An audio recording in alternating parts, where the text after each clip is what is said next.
All right, Pasadena Jewish Temple and Center and heroes everywhere. This is PJTC presents Rabbi Chat Live with your very own me, Rabbi John Carrier, coming at you live from sunny Southern California. It's a beautiful day to be inside, to be safe at home, and I'm just really happy to share this time with you. Today, I wanted to give you, maybe I'll turn the music up a little bit. I want to be careful. I know the other day I had the music up too loud and nobody could hear me talking. Might have been for the best, who knows.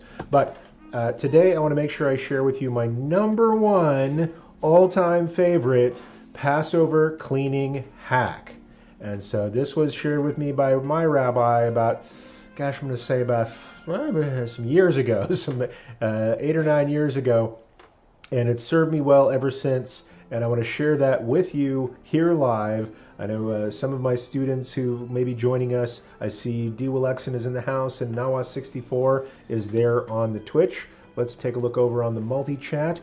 You can chat with me whether you are on Facebook Live right now on the Pasadena Jewish Temple and Center Facebook page or on the PJTC YouTube page. I'm also broadcasting there live. Or my absolute favorite, twitch.tv/Pasadena Jewish. No matter where you hit me up from, I will be able to see you, God willing, in the chat. So, I just want to give a shout out to my friends D. Willexen and Nawas who are already here, and hopefully some more people will be joining us here in a minute, or maybe you're watching the recording of this a little bit later. That's cool too. You too will be able to take advantage of this number one favorite all-time Passover cleaning hack. Couple of bits of housekeeping beforehand. I wanted to make sure you know that PJTC is now live streaming all of our religious services. That's on Shabbat.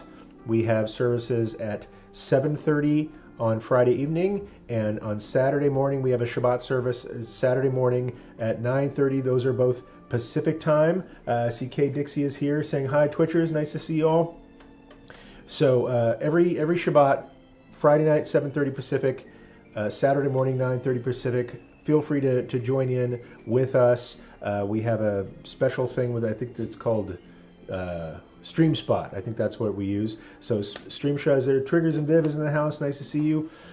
And we also put that through our Facebook page. So you don't have to have any kind of special software to set this up. You don't have to, create a whole different account. If you're already on Facebook, just go to our Facebook page and you can see our live streaming Shabbat services.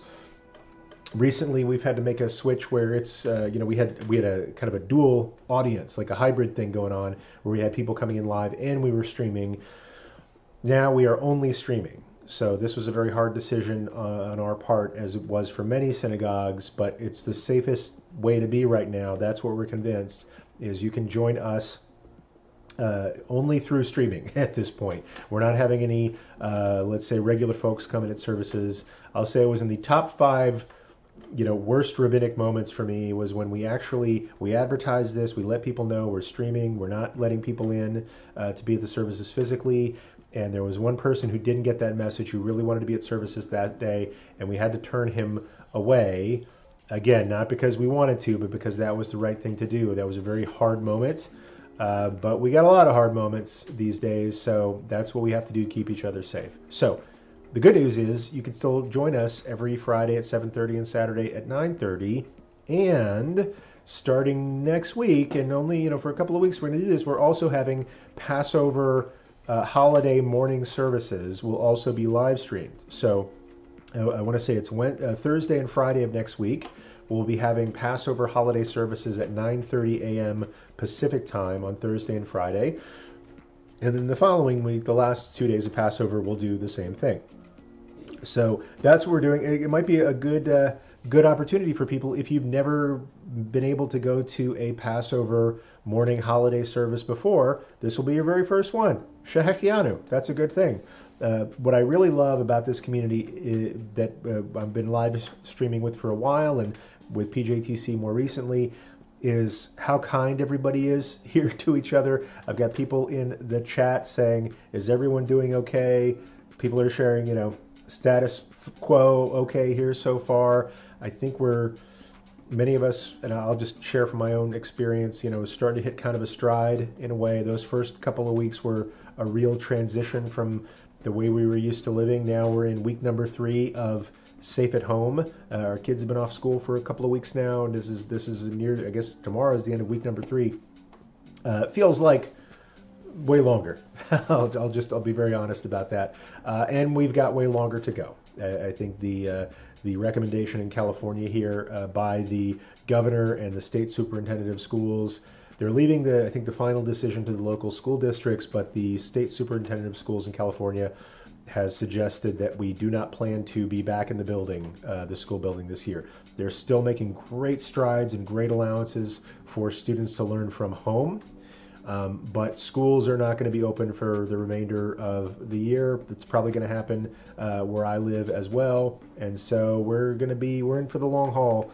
But I'm glad that it's starting to feel, I'm getting accustomed to it anyway. And I hope, I wish this wasn't the case, but I'm hoping you guys are getting accustomed to it as well, insofar as it has to be gotten used to. So Triggers and Biz says, I'd like to go back to work. Absolutely. Let's see. It's a hard time for a lot of people who are not able to work right now. Thank God I have a job. I'm not bragging, but I'm really happy to be able to do the work that I do at this time. It's been all virtual. It's not as much contact as I'm used to with people, but glad to be able to keep teaching. And just really, I just want to say I love how people in this chat, at least on Twitch, I'm not seeing any Facebook or YouTube chatter yet, but at least the people on Twitch who know each other are checking in with each other. That's really the best thing people can be doing right now. You know, of course, there's frontline medical workers, there's people stocking grocery shelves, there's the truck drivers delivering food. For those of us who aren't on those frontline positions, you know, it's hard in times like this when you feel like there's nothing you can do, when you have this sense of a loss of control. And many people are just wondering, like, what can I do? How can I help? And I'll say, if you want something to do, check in with folks. That's the best, most helpful thing that we can be doing right now, in addition to staying at home and keeping a safe physical distance from people. So really glad to have people here. Naya Shashu says, hey, nice to see you here in the house. Well, let's see, we've got a new person here, Ted Maybe Bundy. Okay, what a great name. It's 15 day of quarantine. Just searching for photos of Robert De Niro and Ted Bundy. Eat some food and chill. How do you spend time? Maybe reading. Okay, great time to go back to school online. That's another thing. Hey there, everybody. So nice to see you here. You know, kind of teased the topic here in the beginning. Want to make sure I share with you my #1 all-time favorite Passover cleaning tip. And this is, I'll give you a little background here. We have a holiday of Passover coming up, and so that's a thing. The holiday of Passover is coming up. Great message in the holiday of Passover. First off, the night of the last plague that God struck Egypt with before the Jewish people left in freedom, says everybody stay at home if you want to live. Great rule to live by. Everybody stay at home. Don't go outside. Put a little lamb's blood on the doorway so that the Malach HaMashchit, the destroying angel, passes over your house. And then when it's time to go, it's time to go. Don't feel like you have to have a ton of preparation. In fact, you don't even have time for your bread to rise. Just get going. And so even as we're preparing for this holiday of Passover, which usually takes a lot of prep time, right? There's shopping, there's food planning, there's cleaning your house. It's like Jewish spring cleaning, if you will. We do this every spring, getting rid of all the crumbs and dust out of our house, and or crummy dust or dusty crumbs, in the sense that Rabbi Dorff likes to remind people, dirt is not chametz. Like if you're using Passover as an excuse to, like, you know, boil all the books on your bookshelf, that might be taking it a bit too far. So really the only thing you have to do is get rid of bread, get rid of crumbs, and things like that. Beyond that, you're good. There's a special thing that we do when it comes to our dishes and our food prep and things like that, to render things that we use every day to be fit for use on Passover. We have to go this extra step of how they call it koshering our dishes and koshering our cookware. And so to do that, you know, there's certain things like pottery or ceramic dishes and things like that. really aren't suitable for koshering for Pesach. A lot of people will have a separate set of dishes they use on Passover, or use glass dishes, which are easier to kosher. People have to go through a process of cleaning metal utensils, metal pots and pans, and that's often done by boiling things in water. You know, I usually will make a big soup pot and put all my silverware in there that's all metal, and boil it that way. And then people worry about, how do I clean countertops and sinks and food prep surfaces? And so we're starting to get closer to this tip. One way that people clean cooking surfaces or work surfaces in their kitchen to make sure there aren't any crumbs and little cracks and stuff, going back many generations, the mode of cleaning that stuff and making it fit for Passover was hagalah, or pouring boiling water on it. And this is you see this in your Bubba's kitchen, you see this in grandmother's kitchens and mother's kitchens, and fathers and grandfathers also cook too, don't forget that. But you will see Jews on Passover with like a big pot of boiling water, pouring boiling water on stuff, which is a good way to guarantee that you've gotten rid of any kind of chametz. However, pouring boiling water on every surface in your kitchen, you're going to wind up with a wet, slippery kitchen while you're holding a giant pot of boiling hot water. And I was going to say hilarity ensues, but not so much, right? This is actually very, very dangerous. People have risked their lives to clean for Passover, literally. And so a few years ago, one of my teachers gave his class, his halakha class. This was a focused graduate course in Jewish law, where, you know, our regular subject matter was, you know, separating meat and milk. So this is a guy who's very serious about kashrut, and I don't know a lot of people who are joking about kashrut besides me, but I've got a great question here about buying and selling chametz. We'll get through that in just a minute. So he said, okay, if you're making your place fit for kashrut and your custom is pouring boiling water on things or dipping things in boiling water to make it fit for use on Passover, I got a great tip for you. And that is, I don't have a lot of props on this show, but today I do. That is one of these. Ooh. And you can even maybe take this attachment off if you want to. This is a portable clothing steamer. Right, I recently had to travel with some of my suits, you know, for meetings and things like that. And so, you know, when I travel with my suits, they always get kind of wrinkly in my bag, no matter how you pack them, no matter whether it's a garment bag or whatever. They always get a little bit wrinkly, or your shirts get wrinkly. You want to zap some of those wrinkles out. You take a portable steamer. You know, sometimes you can borrow these from the hotel, but I like to take my own just in case. And so I have this portable steamer, not terribly expensive. Not, you know, one of these medical devices that are scarce to find. You could probably order one of these online pretty easily, or go to a store, keeping a safe distance from people. And my rabbi, Rabbi Yehuda Hausman, said you should use one of these instead of pouring boiling water on stuff. Why? Because the steam, I didn't want to plug this in because then I'd fog up the camera. The steam that comes out of these things is actually hotter than boiling water. Right, it's a little bit hot because, you know, boiling water is that water that's right at the edge of the becoming steam, and this is steaming water that comes out. So it's a few degrees hotter than straight up boiling water.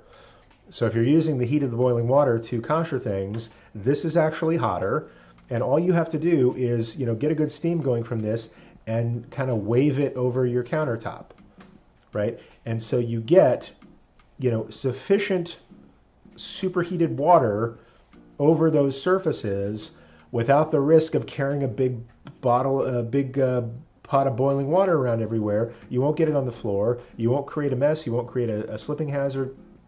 And so for that, I want to thank Rabbi Yehuda Hausman. This is my #1 Passover cleaning tip. If you are in the custom of pouring boiling water on your countertops or in your sink, or using boiling water on your pots and pans, you know, dipping a small pot into a bigger pot, that kind of thing, you burn your hands that way. This is a great solution. You just wave this over things and it accomplishes hagalah, and you save a lot of steps. You save a lot of water. You know, you live in a desert in Southern California like I do. That could be a massive waste of water when all you need is this little reservoir right here. So that's my number one cleaning for Passover tip. Also, paper plates. Paper plates are helpful, but a lot of people don't like to be wasteful in that way. So I wanted to give you something that is both safe and effective and kosher and sustainable for you to use in your Passover cleaning. So that's the main thing I wanted to get across today. I'm getting some great questions here in the chat. Just going to go look over in the multi-chat just to see what we're getting, if we're getting anything from Facebook or YouTube.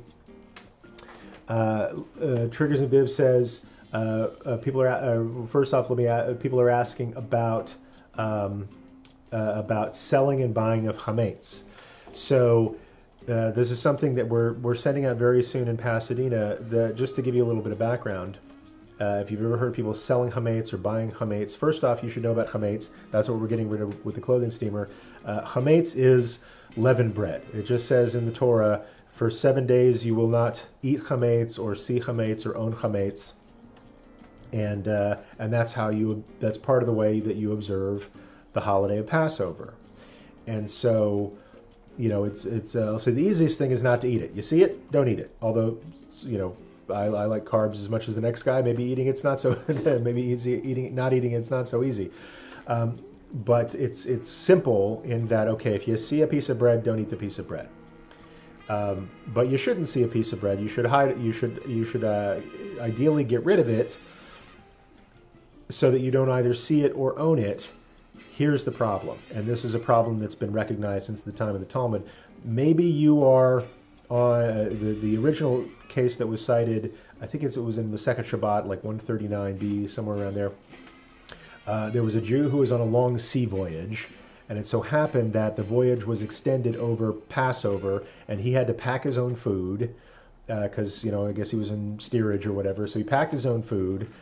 And then he wound up being on a ship where he didn't want to throw the food away because that was his only food for the journey. But he wanted to, you know, maintain possession of this food for after Passover. But he had a problem. You're not allowed to own chametz on Passover. And so what he did was he actually found another person on the boat who wasn't Jewish, not bound by these commandments. And he says, I tell you what, buddy, I will agree to sell you my chametz on the condition that you sell it back to me after Passover, right? And so he got to still eat that food after Passover, but during Passover, he didn't own it, right? He didn't eat it, he didn't see it, and he didn't own it. Check, check, check.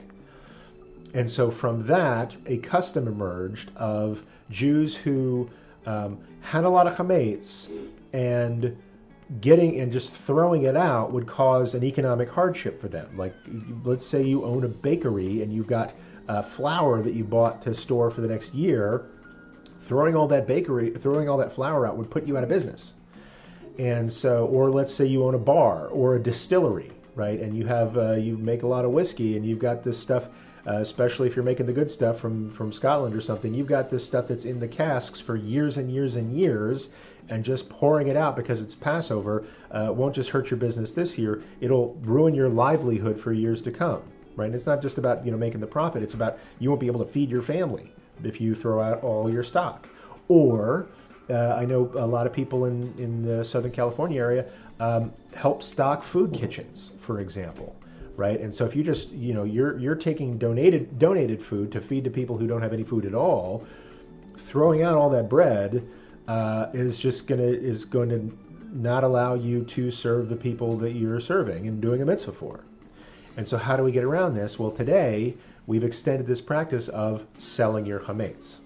And what we've done, and I'll just give you an example, other synagogues all over the country, all over the world do this.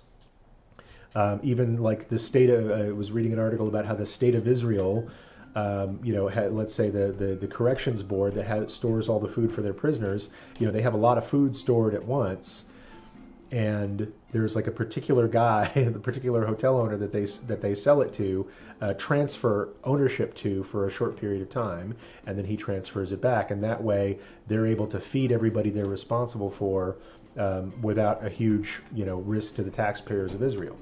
So what we're doing, just for an example, what we're doing at Pasadena Jewish Temple and Center right now, Just finished the form today. It's going to be uploaded very soon. You're going to be able to do it on our website, on the PJTC website. There'll be a form where you can fill it out online, and you just put in, your name and your address. That's how we know where the chametz is stored, and then that chametz will be the ownership will be transferred to a person who's not Jewish for the duration of Passover, and then automatically transferred back to you. And so you just have to wait till the ask is, first, anything that's in your possession that you decided not to throw out, you just put that where you can't see it. Right? You shouldn't be able to trip over a bag of flour.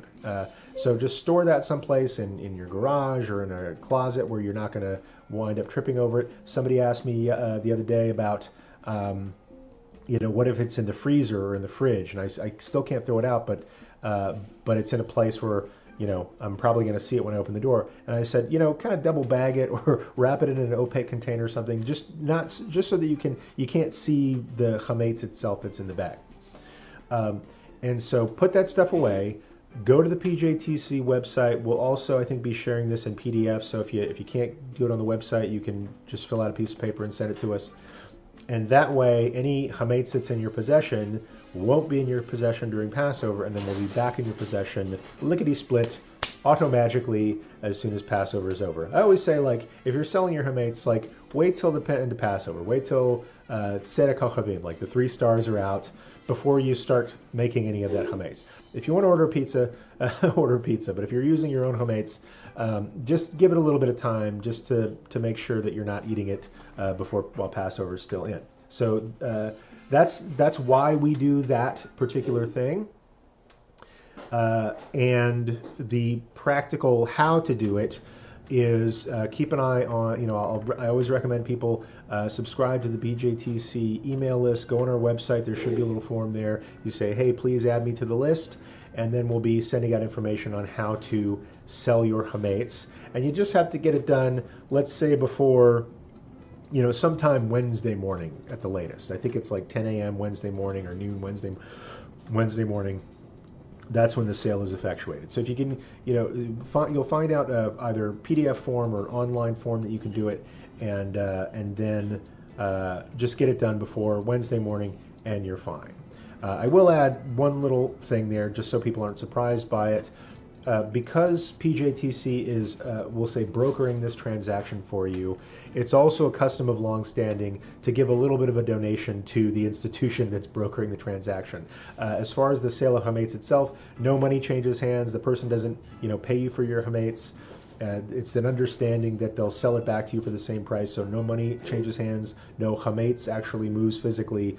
But it's nice to give a little donation to the temple for handling that for you, and you should be able to do that online. Just click a button, $18 donation, or send us a check, or however you want to do it. It's a mitzvah. It's a nice thing to do, and then that allows us to continue to help people after Passover. So everybody keep an eye out for that. Let's see, buying, selling chametz online.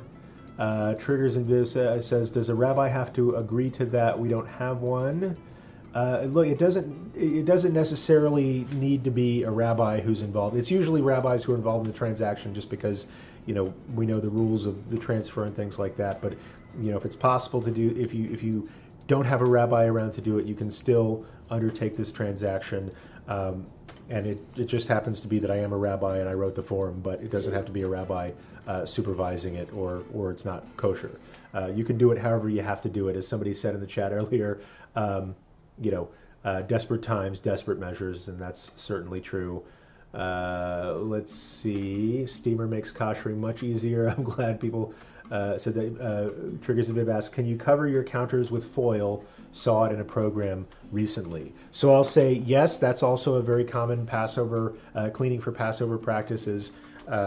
People will take aluminum foil, let's say this is especially helpful if you've got those kind of tile counters with a lot of cracks and crevices in them, little cracks and creases and stuff where crumbs can fall in those, and it might be hard to dig that stuff out. And this was how a lot of people solved that not pouring boiling water problem everywhere. You can seal off your counters, and a lot of people will take just rolls and rolls and sheets of aluminum foil and encase their entire kitchen in aluminum foil. including their cabinet surfaces and everything. I call it Space Kitchen because if you've seen that, you walk in, it looks like a training room in NASA. It's like everything is just covered in aluminum foil. I prefer just for sustainability reasons. I prefer the steamer to the Space Kitchen. But if Space Kitchen's how you need to do it because you can't get access to a steamer, go right ahead and do that. It's a very Jewish thing to do. I've heard of people taking a portion of linoleum and cutting a rectangle of linoleum to the exact dimensions of their kitchen counter, and then placing a new counter on top of their old counter. And my Talmud professor was telling me about this, was doing it in a sarcastic tone, because it's like, it might be a bridge too far, but look, there's a lot of things about Passover where people, it's a time where people are very careful. People who, and I'll just, as an observation, not a judgment, people who are not that serious about kashrut and keeping kosher dietary laws throughout most of the year, you'll find that sometimes when it comes to Passover, they just are extra super duper belt and suspenders kosher. And that's okay too. Like, it's waking people up to kashrut. I'm a big fan of that. So, if covering your countertop with an extra countertop is how you do it, you do you. If turning your kitchen into a model of a lunar lander works for you, go right ahead. If you want to save yourself some linoleum and foil and not slip on a boiling water, holding a giant pot of boiling water, I highly recommend the Humble Travel Clothing Steamer. So that's what I wanted to get across today. I'm going to take a look in the chat to see if there are any more questions. Let's see. Some synagogues will sell online. That's what we're doing. Often ask for donations such as $18. That's what we're doing. It's a nice occasion to do a little tzedakah while you're at it. It helps other people get through their Passover. Triggers and Pip says, "Oh, can anyone do that through your shul?" Yeah, you don't have to. I'll say this: as long as you get the link, you don't have to be a member of PJTC to have PJTC broker your Hametz transaction. So that's absolutely accessible to it. So thank you all for being here today. I really appreciate the great questions you ask. Passover can be such a complicated topic. Many years ago, I was studying the Shulchan Aruch, going through the rules of Passover, and it was wonderful to read the first rule of Passover. And the first rule of Passover in the Shulchan Aruch, if I remember, and this is in Orach Chaim, as the first rule of Passover is you should start studying about Passover a month before Passover, right? Because there are so many rules to Passover, you need about a month to absorb all of that stuff. Nawa64 is asking, Rabbi, may I ask about the Feast of the Firstborn? Absolutely. And the Triggers of It says, I like sparkly thing. Foil might be fun. Might drive your cats and dogs crazy, but go right ahead. Is that something conservative Jews do? Yes, absolutely. And I won't go too deep into it, about to close the show for today.